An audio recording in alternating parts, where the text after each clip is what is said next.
Nangasemplang ang dagang mga motorista tungod sa kadangog sa kalsada agi sa tinulo sa kandila nga gidala sa mga deboto nga nagprosesyon sa Osmeña Boulevard.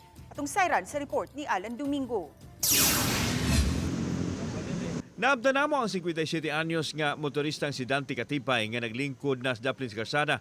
Human misiga iyang tuhod dihang na disgrasya sa gimanihong motorsiklo.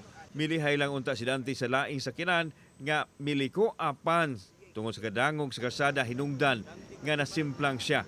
Wala siya magpadala pa sa balanan kay matod niya makayara sa iyang lawas o nagdali usab siya sa iyang trabaho. Kay kung di pa kuhan siya, di pa kasagaran mo breko nga na, di mo gina mo slide yun. Pero karon ni slide yun ang kong motor. So kumusta man imong lawas ron?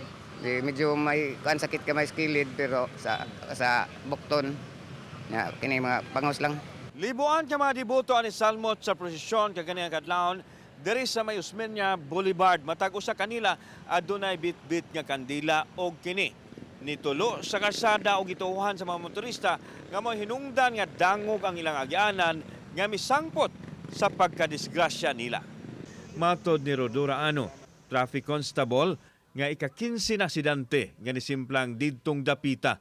Nagtuo siya nga tungod sa kadangog sa kalsada nga tinuluan sa kandila ang nakaingon niini. Dangog ang kuan tungod sa kaning kandila, tinuo sa kandila sa pagkuan gabi ganyan kadlaw.